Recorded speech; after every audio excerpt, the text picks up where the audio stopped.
Hello friends, मैं सुनील आपका स्वागत करता हूं आज के एक नए सेशन में। और आज हम अपना लेके आए एक दोबारा से सेकंड पार्ट, हमारी आज सेकंड कह सकते हैं सेकंड वीडियो किसकी, सुपर 21 वर्ड सब्स्टिट्यूशंस की सीरीज़। तो आइए फ्रेंड्स शुरू करते हैं। और शुरू करने से पहले मैं यही कहना चाहूँगा, अगर आपने अभी तक चैनल को सब्सक्राइब नहीं किया है तो चैनल को सब्सक्राइब कर ले और बेल आइकन को जरूर दबाना, जिससे आपको समय से पहले हमारी वीडियो का नोटिफिकेशन मिल जाएगा। तो आइए शुरू करते हैं। जहाँ पर हमने कल छोड़ा था उससे आगे नेक्स्ट 20 जो आपके वन वर्ड सब्स्टिट्यूशन है उनको समझने की कोशिश करते हैं। तो फर्स्ट जो सब्स्टिट्यूशन है, ध्यान से देखिए, वो है स्टडी ऑफ साउंड।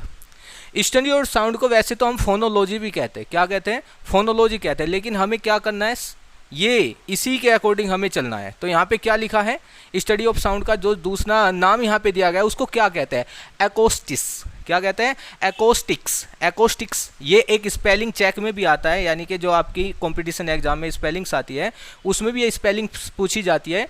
तो इसको बड़े ध्यान से देखना है। एकोस्टिक्स, एकोस्टिक्स का मतलब होता है जहाँ पर आप किसका अध्ययन करेंगे? साउंड का अध्ययन करेंगे, कि साउंड के बारे में जानेंगे, प्रोनाउंसिएशन के बारे में सीखेंगे, या कौन सा वर्ड कौन सी साउंड निकाल रहा है, इन सब के बारे में सीखेंगे। तो उसी को हम कहते हैं ध्वनि विज्ञान। ये वर्ड आपका एक नाउन है। क्या है ये वर्ड? आपका एक नाउन है। तो आइए आगे बढ़ते हैं। नेक्स्ट है आपका fear of pain. Fear of pain का मतलब क्या है? जिसको ऐसा लगता है कि कहीं मुझे दर्द ना हो जाए, जिसको हर टाइम डर रहता है किसी ना किसी चीज़ का, कि मुझे डर है कि कहीं मुझे दर्द ना हो जाए। मैं यहाँ पे बैठ गया तो कहीं मेरी कमर में दर्द ना हो जाए, मैं यहाँ पे लेट गया कहीं मेरे सर में दर्द ना हो जाए, डीजे साउंड सिस्टम चल रहा है कहीं मेरे सर में दर्द ना हो जाए। जब इंसान को ऐसा डर लगने लगे कि कहीं मुझे दर्द ना हो जाए, उसको कहते हैं फोबिया। और ये कौन सा फोबिया है? इसको हम कहते हैं एल्गोफोबिया। क्या कहते हैं इसको हम? एल्गोफोबिया। जिसको किससे डर लगता है? शरीर में अगर कष्ट होने से जिसको डर लगे, दर्द होने से जिसको डर लगे कहीं मुझे दर्द ना हो जाए, उसको कहता हम एल्गोफोबिया। ये भी आपका एक नाउन है। नेक्स्ट आता है a person belongs to a foreign country, यानी कि ऐसा इंसान जो किसी दूसरे देश से संबंध रखता है जिसको हम जानते नहीं, या कह सकते हैं जो किसी दूसरे प्लेनेट से संबंध रखता है, जो इस देश का, इस पृथ्वी का भी नहीं है, उसी को हम कहते हैं स्ट्रेंज। जो स्ट्रेंज पर्सन होता है उसको कहते हैं हम एलियन। क्या कहते हैं? एलियन। एलियन एल्गोफोबिया, ये कई बार पूछे गए हैं, ये बहुत ही ज़्यादा इंपॉर्टेंट है। एलियन, एल्गोफोबिया और एकोस्टिक्स, ये तीनों बहुत ही ज़्यादा इंपॉर्टेंट वन वर्ड सब्स्टिट्यूशन है और कई बार ये आपसे पूछे भी जाते हैं। इसको क्या कहते हैं? एलियन। एलियन को क्या कहते हैं? अजनबी। और ये क्या होता है? हमारा नाउन होता है। नेक्स्ट है एन अलाउंस। जब क्या होता है? नेक्स्ट है आपका an allowance made to a wife by her husband when they are legally separated, यानी कि जब तलाक हो जाता है, विवाह विच्छेदन हो जाता है, डाइवोर्स हो जाता है, तलाक हो जाता है, उस समय जो हस्बैंड होता है उसको कुछ पैसे देने होते हैं। किसके लिए? अपनी वाइफ को, ताकि वो क्या कर सके? अपना गुजर बसर कर सके। और जो वो पैसा दिया जाता है, जो एक वो मनी दी जाती है, जो वो अलाउंस, क्या दिया जाता है? जो अलाउंस दिया जाता है, उसी को कहते हैं एलिमनी। क्या कहते हैं उसको? एलिमनी कहते हैं। जो वो अलाउंस दिया जाता है उसी को हम एलिमनी कहते हैं, जो दिया जाता है। ये हमारा कॉन्स्टिट्यूशन में भी लिखा हुआ है और ये लेडीज़ के लिए एक अच्छा रूल भी है कि भाई तलाक दे दिया, बच्चे हैं, तो उसका गुजर बसर कैसे होगा? तो उसका गुजर बसर होगा कैसे कि वो उसको हर महीने 15,000 20,000 जो भी उसकी सैलरी है उसी में से कुछ हिस्सा उसको देना पड़ेगा। उसको कहते हैं हम एलिमनी। और एलिमनी ये भी बहुत ही इंपॉर्टेंट वर्ड है, कई बार पूछा जा चुका है और ये भी आपका नाउन है। नेक्स्ट आता है a story, play, picture etcetera in which each character event is a symbol representing an idea, a quality such as truth, evil, death etcetera. यहाँ पे कहा गया है एक ऐसी स्टोरी, जैसे हमने रामायण पढ़ी है या इससे अलग बहुत सी स्टोरीज ऐसी होती है जिसमें क्या बताया जाता है? जिसमें सच्चाई, बुराई, अच्छाई, ये सारी चीज़ें जिसमें बताई जाती है, ये सब चीज़ें होती है। जिसमें डेथ के बारे में बताया जाता है, सच के बारे में बताया जाता है, इन सब चीज़ों का जो मिश्रण होता है, यानी कि अब ये बता दिया, ये बता दिया। कभी कहते हैं ना कि हमेशा जो हार के बाद जीत होती है, या फिर कहते हैं कि भाई सच, हमेशा बुराई पर सच्चाई की जीत होती है। इन सब चीज़ों के लिए जिस टर्म को यूज किया जाता है उस बुक को हम कहते हैं एलिगोरी। क्या कहते हैं इसको? एलिगोरी कहते हैं। एलिगोरी मतलब क्या होती है? नीति कथा, यानी कि जिसमें बातें की जाएगी, किसी के बारे में बताया, जैसे रामचंद्र जी के बारे में बता दिए तो एपिक हो जाते हैं, महाकाव्य हो जाता है। बस ऐसी जो कहानियाँ होती है उसको हम कहते हैं नीति कथा। नेक्स्ट आता है कमेंसमेंट ऑफ एडजेसेंट वर्ड। ये बहुत ही इंपॉर्टेंट है और कई बार पूछा जा चुका है। इसमें बताया गया है कि जब कोई वर्ड जब कोई वर्ड में कोई लेटर बार बार रिपीट हो जाए, मान लिया कई सारे वर्ड्स आ रहे हैं और बैक टू बैक क्या हो रहा है, वे रिपीट हो रहा है, या कह सकते हैं जब कोई single letter back to back repeat होता जाता है तो वहाँ पर एलिट्रेशन होता है। और एलिट्रेशन आपकी एक फिगर ऑफ स्पीच है, इसका स्पेलिंग चेक देखिए, ये बहुत ज़्यादा पूछा जाता है स्पेलिंग्स में। तो ये जो एलिट्रेशन है इसका मतलब होता है अनुप्रास अलंकार। हिंदी में भी आपने समझा होगा अनुप्रास अलंकार। अनुप्रास अलंकार वो होता है जिसमें एक सिंगल लेटर बार बार रिपीट होता रहता है। फॉर एग्जाम्पल, एक एग्जाम्पल देख लेते हैं। यहाँ पर हम लिखते हैं हिज हर्ट हैंड्स, तो यहाँ पर देखिए यहाँ पे लिखा है एच, फिर क्या है एच, फिर क्या है एच। देखो ये बार बार क्या हो रहा है, रिपीट हो रहा है, कमेंसेंट हो रहा है, एडजसेंट एक के बाद एक आ रहा है।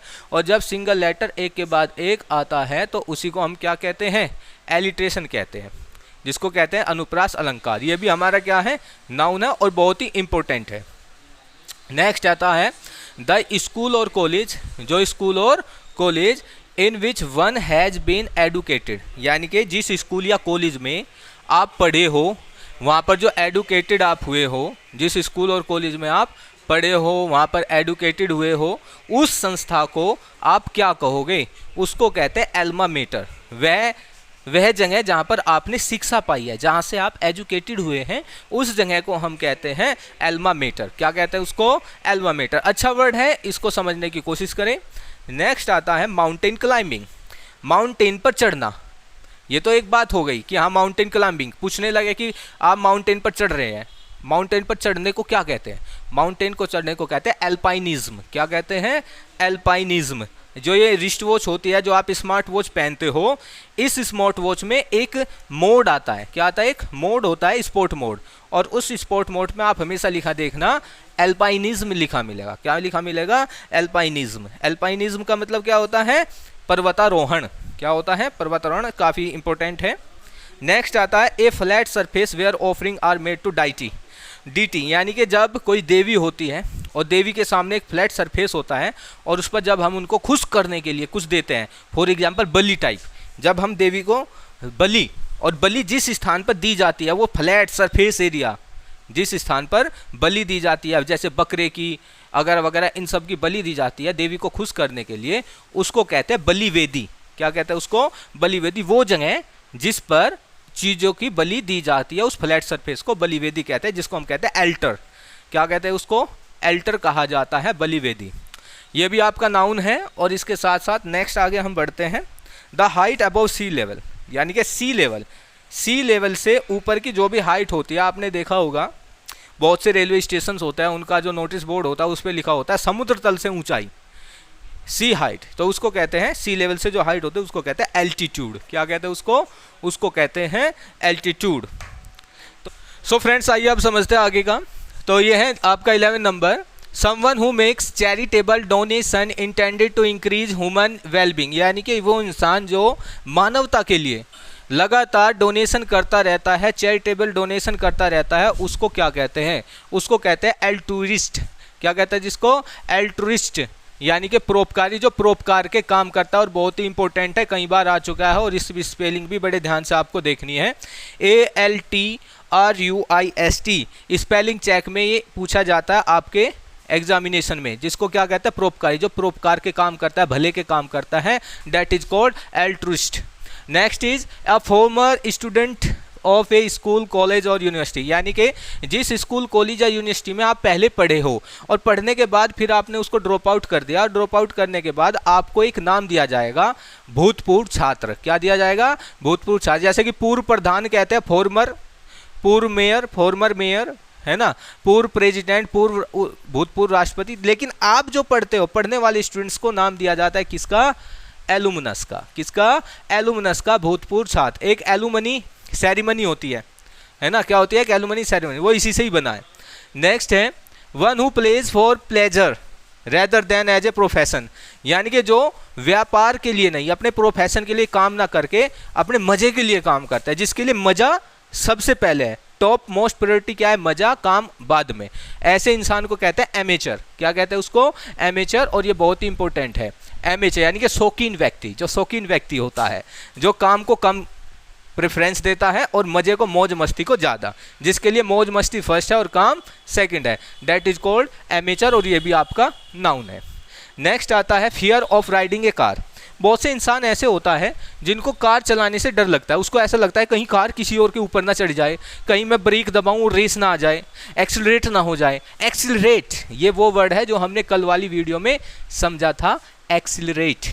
एक्सीलरेट का मीन्स क्या होता है? स्पीड को बढ़ाना, to increase the speed, that is called accelerate.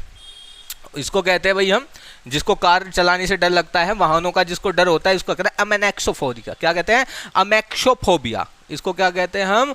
अमेक्सोफोबिया। Spelling check कर लेना, ये स्पेलिंग चेक बड़े ही ध्यान से ये पूछी जाती है, अमेक्सोफोबिया। नेक्स्ट आता है अ diplomatic representative in another country, यानी कि हमारे देश के लिए, हर देश में सबका क्या होता है? एक दूतावास होता है, और वहाँ पे जो रहता है उसको कहते हैं, जो हमारे देश को रिप्रेजेंट करता है। कोई प्रॉब्लम हो गई, मान लिया हम किसी फॉरेन कंट्री में रह रहे हैं और वहाँ पर हमें कोई समस्या आ जाती है, कोई प्रॉब्लम आ जाती है, तो हमारे वीज़ा संबंधी कोई प्रॉब्लम है, या कह सकते हैं हमारे पासपोर्ट खो गया वगैरह वगैरह, जो भी कोई जितनी भी प्रॉब्लम्स होगी उनको सोल्व आउट कौन करेगा? भाई हमारे देश के तो जाने दे। इसलिए वहाँ पर क्या होता है? एम्बेसडर ऑफिस होता है, दूतावास जिसको कहते हैं, और उसमें जो एम्बेसडर होता है वो इन काम को करता है, और उसी को हम क्या कहते हैं? एम्बेसडर, जिसको हम क्या कहते हैं? दूत। स्पेलिंग बहुत इंपॉर्टेंट है, ध्यान से देखना। नेक्स्ट आता है able to use the left and right hand simultaneously, यानी कि लेफ्ट और राइट जो दोनों हाथ को एक साथ काम में ले ले, यानी कि एक साथ दोनों से काम करे, उसको कहते हैं एम्बाइडेक्स्टोरस। क्या कहते हैं?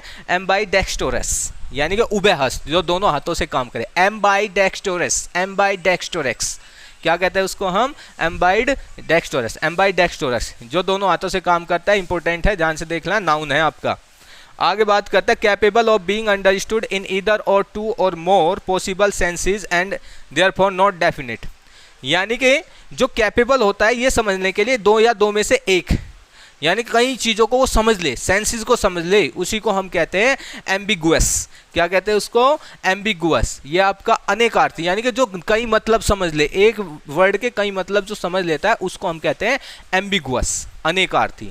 नेक्स्ट आता है हैविंग और showing both good and bad feelings, यानी कि जो दोनों गुड फीलिंग भी शो कर दें और बैड फीलिंग भी शो करते, जैसे जो इंसान दोनों हाथों से लिख दे वही है सेम टू सेम, बस इसमें क्या डिफरेंस आ गया? इसमें फीलिंग्स आ गई, गुड और बैड फीलिंग्स, जो दोनों फीलिंग्स को क्या कर दे? शो कर दे, उसको हम कहते हैं एम्बिवेलेंट। क्या कहते हैं?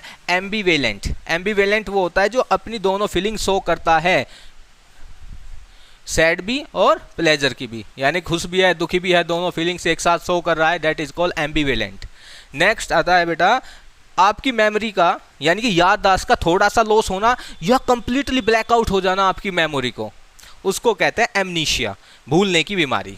जब आप भूलने लगते हैं, कहने लगे भाई मुझे तो भूलने की बीमारी हो गई, आजकल तो मेमोरी लॉस होने लगा, तो आप ऐसा मत बोलो, आज सब बोलो आप एमनीशिया हो गया। क्या हो गया? एमनीशिया हो गया। एमनीशिया का मतलब होता है भूलने की बीमारी, और ये नाउन है आपका।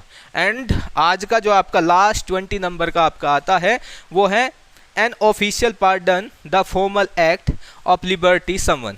इसको पूरा करने से पहले फ्रेंड्स मैं आपसे ये कहना चाहूँगा, अगर आपने अभी तक चैनल को सब्सक्राइब नहीं किया है, और आई होप जब आप यहाँ तक बने रहे हैं वीडियो में तो ऐसा लगता है कि आपको अच्छा भी लग रहा होगा, तो इसलिए आप चैनल को सब्सक्राइब करें, अपने फ्रेंड्स से भी सब्सक्राइब कराएं, और वीडियो को ज़्यादा से ज़्यादा लोगों तक शेयर करें, ताकि उनका भी क्या हो जाए भाई? भला हो जाए, और क्या। आइए समझते आगे। An official pardon the formal act of liberating someone, या कह सकते हैं जब आपको ऑफिशियली स्वतंत्रता मिल जाती है या कोई आपको ऑफिशियली माफ़ कर देता है, तो उस कंडीशन को आप कहते हैं एमनेस्टी। क्या कहते हैं? एमनेस्टी। एमनेस्टी मतलब जब कोई राज क्षमा मिल जाए, यानी कि गवर्नमेंट की तरफ से आपकी, जैसे आपको फांसी होने वाली है, मैं कहता नहीं भाई, समझिए मेरा मानना वो नहीं है, मतलब किसी को फांसी होने वाली है है ना, किसी को फांसी होने वाली है, और राष्ट्रपति यानी कि प्रेसिडेंट के पास वो पावर होती है कि वो किसी भी कानून को नहीं छोड़ता, सबसे ऊपर वही है। आप राष्ट्रपति के ऊपर क्या लगा दो? उसके ऊपर मुकदमा चला दो, और जब उसका मन करेगा नहीं भाई मुझे पसंद लिया, लो मैं खारिज करता हूँ उसको, कर लो, क्या करोगे? तो सुप्रीम पावर उनके हाथ में, और उन्होंने क्या कर दिया? किसी बंदे की फांसी को माफ़ कर दिया, चलो भाई अब इसको फांसी नहीं होगी, उसको कहते हैं राज क्षमा। क्या कहते हैं? राज क्षमा, राजा के द्वारा की गई क्षमा, दैट इज कॉल्ड एमनेस्टी। और यही आज का आपका लास्ट वर्ड था फ्रेंड्स। तो इसी के साथ आज करते हैं आपसे अलविदा, मिलते हैं कल नई सीरीज में। Till then okay bye bye.